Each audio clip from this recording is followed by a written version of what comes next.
high school in Canada has rushed to defend one of their transgender teachers who went viral this week for wearing what can only be described as massive prosthetic breasts to class, partnered with a blonde wig, skin-tight top showing off 3-inch nipples, and short shorts, because at that point, why not? Kayla Lemieux teaches at a high school in Ontario and began the gender transition process from male to female a year ago, with the apparent goal being to provide the entire school with flotation devices in the event of a flood. At the school, Lemieux is a woodworking teacher. Apparently, their classes are riveting. Students are never bored. When Lemieux was asked whether this particular choice of attire was appropriate for the classroom, they responded, "Birch, please," and that it has nothing to do with the class. Instead, the breasts are designed to help Lemieux find love, having struggled to find anyone on dating apps, even Canada's latest option, Tinder.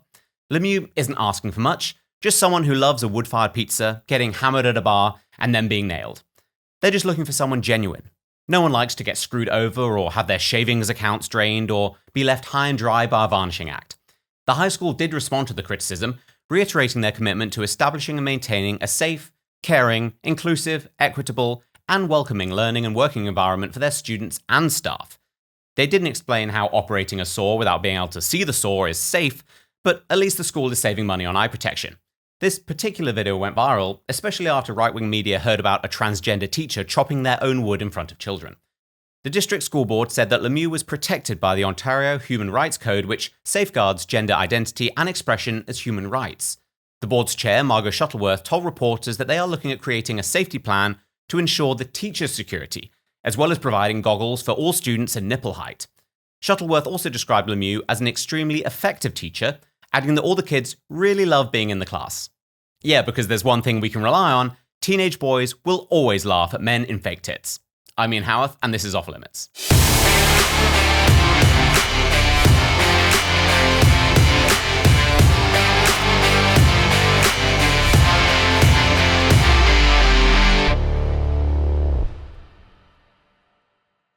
And we made it to episode 8. Be sure to subscribe to my channel for all the latest videos, hit the notifications bell for updates, and leave a comment to explain just how offended you are right now. Last week, Florida Governor Ron DeSantis broke the left, sending 2 planes of illegal immigrants to Martha's Vineyard, the exclusive island off the coast of Massachusetts that's home to the nation's wealthy progressive elite, including the Obamas. Because nothing says climate change is real like a $12 million mansion at sea level. Residents weren't happy, complaining that they and their guest houses didn't have the resources to handle a few dozen foreigners who weren't going to mow their lawn or clean their swimming pool. At some point in time, they have to move from here to somewhere else, right? We don't have the services to take care of 50 immigrants, and we certainly don't have housing. We're in a housing crisis as we are on this island, and so we can't house everyone here that lives here and works here. We don't have housing for 50 more people. And within 48 hours, the migrants were shipped off to Cape Cod, with the Martha's Vineyard community celebrating their stunning sense of collective charity. People were quick to point out the sheer level of hypocrisy from a bunch of elitists who support Biden's policies, which includes transporting hundreds of thousands of illegal immigrants across the country, often in the dead of night, especially when we take a look at some of the signs in front of these houses. One example is this one. In this house, we believe Black Lives Matter. Women's rights are human rights. No human is illegal. Science is real. Love is love. Kindness is everything. But if you zoom in, you can actually see the final line, which reads, "But also, fuck off." And while this is already old news, with Martha's Vineyard going back to normal after the island's maids worked overtime to Lysol every surface, the political fallout has continued. Left-wing critics compared the air-conditioned flight to Martha's Vineyard to the Holocaust because it's a day that ends in Y. George Takei said that there's another evil leader who is known for shipping innocent people off without their consent for processing elsewhere. He was, of course, talking about FDR. And like clockwork, the latest update this week is that Democrat Texas Sheriff Javier Salazar announced he is criminally investigating the incident. He also said he is working with private attorneys who are representing the victims. The victims being obviously the residents of Martha's Vineyard who were forced to see the consequences of what they voted for. The sheriff also admitted that he's not able to point to any actual laws that were broken, but in Biden's America, we can't allow illegal immigrants to enter the country and then be forced to reside in one of the country's richest zip codes. After all, it's far more humane to leave them to die in semi-trucks, which happened in Sheriff Salazar's county this June, or be flown to red cities and states just in time for the 2024 election. Because in this house, we believe no voter-age human is illegal, as long as they stay off my lawn. Time to kill a few brain cells because we have to talk about The View. After one co-host suggested that Nikki Haley might be an exciting challenger to Donald Trump in 2024, the discussion then descended into the patient and calm screeching match that The View is now known for. Nikki Haley was an incredibly effective governor of South Carolina. There's some of us that can be chameleons and decide not to embrace our ethnicity so that we can pass. Sonny, I don't think that's fair. You go by a different name. Yeah, I didn't want to be the one to say it. Most Americans can't pronounce Asuncion because of the undereducation. Nikki Haley thanked Sunny for her concern, pointing out that her real name is actually Nikki. Unlike Sunny, who changed her name because she doesn't think white people are capable of saying it. I mean, how hard is a scuncheon, Cummings, Hostin? Whatever. It is strange that Sunny thinks people have to change their name before white people will accept them. Quite a lot of white people voted for Barack Obama, and his middle name is Hussein. But there are some people who genuinely had to change their name to succeed. Joaquin Phoenix's real last name is Bottom. Drake's real name is Aubrey Graham, and Bono changed his name from Total Prick. Then there are some famous Jews who decided to change their names. There's Bob Dylan, who's actually Robert Allen Zimmerman, Jonah Hill, who is actually Jonah Hill Feldstein, and Ralph Lauren, whose real name is Ralph Lifshitz. That one does make sense. Who wants to strut around in the latest Lifshitz? It's also kind of ironic given Whoopi Goldberg changed her name from Karen Elaine Johnson to sound more Jewish. That's called progress. Of course, this isn't the first time The View has dabbled in this kind of moronic racism while showing off the collective political insight of a boiled potato. Just a few months ago, Whoopi Goldberg said that Hitler wasn't racist because the Holocaust was just white people killing other white people. Well, also, if you're going to do this, then let's be truthful about it, because the Holocaust isn't about race. No, it's not about race. It is. It's about a different race. But it's not about race. It's not about race. What is it about? Because it's about man's inhumanity to man. That's what it's about. But it's about white supremacy. It's about but going it's after not. It's Jews not about and race. But these are two white groups of people. The president of Iran was outraged by such a suggestion, demanding an investigation into whether the Holocaust even happened in the first place. Marjorie Taylor Greene immediately jumped on board and announced she would co-sponsor a new bill, the I'm Just Asking Questions Act. And in case you missed it, as one of the last remaining hosts over at CNN, Don Lemon will be looking over his shoulder after being utterly destroyed on national television. Well, this is coming when, there's all of this wealth and you hear about it comes as England is facing rising costs of living, a living crisis, austerity budget cuts, and so on. And then you have those who are asking for reparations for colonialism, and they're wondering, $100 billion, $24 billion here and there, $500 million there. Some people want to be paid back, and members of the public are wondering, why are we suffering when you are, you have all of this vast wealth? Those are legitimate concerns. Well, I think you're right about reparations in terms of if people want it, though, what they need to do is you always need to go back to the beginning of a supply chain. Where was the beginning of the supply chain? That was in Africa. And when across the entire world, when slavery was taking place, which was the first nation in the world that abolished slavery? The first nation in the world to abolish it. It was started by William Wilberforce, was the British. In Great Britain, they abolished slavery. 2,000 naval men died on the high seas trying to stop slavery. Why? Because the African kings were rounding up their own people. They had them on cages waiting in the beaches. No one was running into Africa to get them. And I think you're totally right. If reparations need to be paid, we need to go right back to the beginning of that supply chain and say, who was rounding up their own people and having them handcuffed in cages? Absolutely. That's where they should start. And maybe, I don't know, the descendants of those families where they died in the high seas trying to stop the slavery, that those families should receive something too, I think, at the same time. It's an interesting discussion, Hillary. Thank you very much. I appreciate it. According to an exclusive report, Shaun King's non-profit organization took in millions of dollars in donations after the death of George Floyd in 2020. The money was supposed to go to various projects to combat racial injustice, but not much seems to have happened except for multiple six-figure payouts to Shaun King himself and allied consultants. Shaun King, just another white man profiting on black suffering. And Green Bay legend Brett Favre's alleged involvement in a welfare scandal is getting murkier by the day, with uncovered text messages painting the Hall of Fame quarterback as a willing participant in a scheme prosecutors describe as a plot to steal millions of federal dollars in a program for the poorest citizens in the nation's poorest state. If this is true, it won't be the first time Brett Favre has taken money from the needy with nothing in return.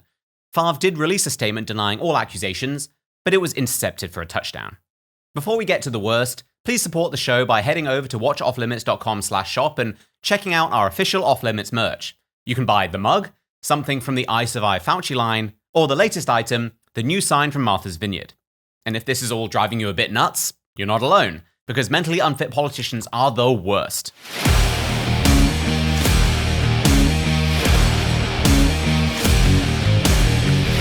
Joe Biden gave a 60 Minutes interview recently, with the obvious news being that he was able to stay conscious for 60 minutes. When they arrived at the studio, Kamala Harris also apparently asked how long the show would be. During the interview, CBS's Scott Pelley broached an uncomfortable subject for most politicians, but especially Joe Biden. Is he up to it mentally? You are the oldest president ever. Pretty good shape, huh? Which leads to my next question. You are more aware of this than anyone. Some people ask whether you are fit for the job. And when you hear that, I wonder what you think. Watch me. I mean, honest to God, that's all I think. Watch me. If you think I don't have the energy level or the mental acuity, then that's one thing. It's another thing of just watch and keep my schedule. Do what I'm doing. I think that, I don't, when I sit down with our NATO allies and keep them together, I don't have them saying, wait a minute, how old are you? What did they say? It's a matter of, that old expression, the proof of the pudding's in the eating. I mean, I respect the fact that people would say, you're old. But I think it relates to how much energy you have and whether or not the job you're doing is one consistent with what any person of any age would be able to do. The problem here is that the pudding Joe Biden is serving up is, what's the word? Crazy. This is where it would be far too easy to throw out some red meat and post yet another compilation of Joe Biden's mental decline. You know what, screw it, roll the tape. The rapidly rising I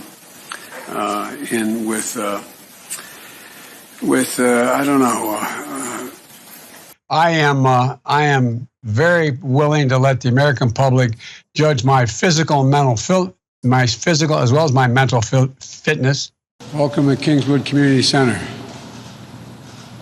Actually, that's the one down I used to work. That's a joke. You didn't know where we were. Anyway, employers can't find workers. I said, yeah, pay them more. You gotta say hi to me. We go back a long way. She was 12, I was 30, but anyway. We hold these truths to be self-evident. All men and women created by you know the thing. But while it's obviously fun to mock politicians we don't like, that's not what I'm talking about. No, what I'm talking about is something that's really important, that mental fitness is completely ignored in our society when it comes to politicians. More specifically, whenever we talk about mental fitness, we immediately wind up talking about physical fitness, even though they have almost nothing to do with each other. In the 60 Minutes interview, when Scott Pelley asked Biden if he's mentally focused, he immediately started bumbling about age again. How would you say your mental focus is? Oh, it's focused. I have trouble even saying to myself my own head the number of years. I no more think of myself as being as old as I am than fly. I mean, it's just not, I haven't observed anything in terms of, there's not things I don't do now that I did before, whether it's physical or mental or anything else. But just because someone feels not old doesn't make it true or relevant. How Joe Biden feels doesn't change the reality of this particular before and after clip.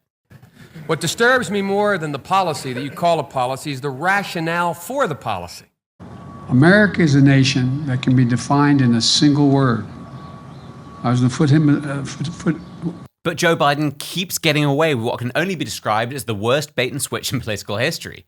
Not only does the mainstream media not care that he's governing like a radical after campaigning as a moderate, they're ignoring that his mental health is falling apart. Yeah, it might be politically convenient, but that doesn't change the fact that not only is mental fitness important when it comes to our leaders, it's the most important thing there is. Think about it. What are the key skills needed to be a successful politician, beyond fraud and sexual deviancy? Communication, reasoning, planning. All of these require your mind, but our society remains focused on physical health alone. Now, Joe Biden seems kind of healthy physically, considering his age, especially if there's a prepubescent child within sniffing range. And that's all Biden and his cronies focus on whenever the subject of mental fitness comes up. How is Biden mentally unfit? Look, he's riding his bike. He's jogging upstairs. He has a firm handshake. Okay, 1, monkeys can ride bikes. 2, so what? Except for leveraging BLM and Antifa, politics isn't physical. It exists in the realm of the mind. Thoughts and words which then lead to action. And those responsible for forming and expressing those thoughts and words are supposed to be our elected officials. So it matters that their brains are working. So who cares if Joe Biden can ride a bike if the lights are on but nobody's home?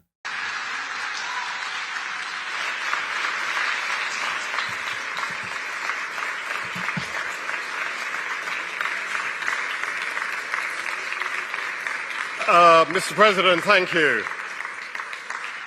At the end of such a momentous event, the word thank you seems kind of inadequate. But for all the millions whose lives will be saved, for the communities where life will be transformed, thank you. So thank you, President Biden. Now, when certain leaders are in office, the mainstream media are all too happy to argue correctly that mental health matters. Take Donald Trump, for instance. During his presidency, USA Today reported that Trump's cognitive deficits seem worse, and that one psychologist said that we need to know if he has dementia. The Guardian reported that Steve Bannon, who is sporadically trustworthy based on how useful his comments are to the left, said that Trump had early-stage dementia, according to a TV producer. And then there's Harvard-bound russet potato Brian Stelter, who said that we can't tiptoe around Trump's mental instability, while for Biden, Stelter said it was offensive and otherworldly to question his mental health. Look at what Fox News saw on Saturday at Rehoboth Beach, Delaware. This is Joe Biden out there on a vigorous bike ride. Not wearing a helmet, but definitely wearing a mask, by the way. Fox's narrative and talk radio's narrative for months has been that Joe Biden is falling apart. You just heard Ben Shapiro say it, falling apart. And there he is riding a bike. But people will right to question Trump's mental fitness. Not because I think he was mentally unfit to serve, but because mental fitness is all that matters. Except for politics, every worker on the planet is judged based on their skills relating to their job. We judge LeBron James on his basketball prowess, not what book he's pretending to read that week. We judge our plumbers on their ability to fix our broken sink, not how fast they can solve this week's Wordle. And we judge our dentists on whether they can drill into the right tooth, not how accurately they can recite Cardi B's latest song. So why do we judge our politicians on their ability to jog or play sports or ride a bike when those skills have nothing to do with the job? And why do we ignore mental fitness like it's a taboo subject when it has everything to do with the job? And this is a problem that goes far beyond Joe Biden. There's John Fetterman, who recently suffered from a stroke and can't put a sentence together and yet might win his Senate race in Pennsylvania. There's Nancy Pelosi, who regularly experiences what is known in the medical community as a brain fart. And there's a pharmacist who said he'd fill prescriptions for Alzheimer's medication for members of Congress. This is also a historical problem. Woodrow Wilson had a serious stroke in 1919, leaving him prone to disorders of emotion, impaired impulse control, and defective judgment. And his wife basically acted as an unelected president from that point until his term ended in 1921, keeping the entire country in the dark. She was the Jill Biden of her time. And what's the outcome of all this? It means we risk handing over vast amounts of power to people whose mental fitness rests on us taking their word for it. Take the NFL. For any player to even have a chance of playing professional football, they have to go through countless medical and physical examinations. Just like slavery, if you're Colin Kaepernick, and or to play a game where you put on a helmet, throw a ball around, and ignore the almost constant levels of brain damage in exchange for entertainment. Why don't we do the same for politicians? Why don't we have consistent and non-partisan testing when it comes to the mental health of our leadership? If you like a car at the dealership, do you trust the salesman when he promises that the smoke coming from the exhaust is a design feature? No, you at least take the car for a test drive. So why, when it comes to our politicians, and they promise us that they're totally fine, do we just shrug and say, okay then? Why don't we at least give them a Sudoku to finish before letting them put their shaky fingers on the nuclear button? Joe Biden is the obvious example, but this is a bipartisan problem that both sides are ignoring when it suits them. Yeah, it's really easy to post videos of the politician you dislike showing potential signs of mental decline, but it's just as easy to ignore potential signs of mental decline shown by a politician you like. Right now, conservatives are enraged that someone like Joe Biden, who can't even find his way off a stage, holds the highest office in the land. But no one wanted to hear concerns about conservative figures like Donald Trump, Ronald Reagan, or John McCain. Yes, some of those concerns were cynical and even fictional at times, but that doesn't make the underlying question unimportant. At the same time, Democrats are basically refusing to acknowledge that Joe Biden is suffering from dementia, after spending years labeling any Republican they can find as mentally unfit. I'm not just talking about Donald Trump or the examples I mentioned earlier. The same deep concerns about mental fitness were raised about George Bush, Gerald Ford, Clarence Thomas, all while Republicans refused to hear any of it, whether appropriately or not. All while there were no checks and balances for the one factor that matters most: actual mental fitness. So, what's the solution here? Well, if we can't have an NFL combine for politicians, which, let's be honest, would be amazing, can we at least have a routine and regular exam with public results performed by a nonpartisan entity, if those even exist anymore, to demonstrate that those who hold the literal power of life and death over the entire country know the difference between their sister and their wife? But of course, none of this can happen until we understand that mental fitness is all that matters when it comes to politicians. I don't care whether politicians, Republican or Democrat, can throw a baseball or do a pull-up or ride a bike. I care if their brain works. Because when China and Russia are knocking at the door, we need more in our back pocket than an actual curveball. Thanks for joining me. Please don't forget to hit that like button, the notifications bell, subscribe to the channel for other videos, follow me on all social media. I'll see you next time on Off Limits with me, Ian Haworth.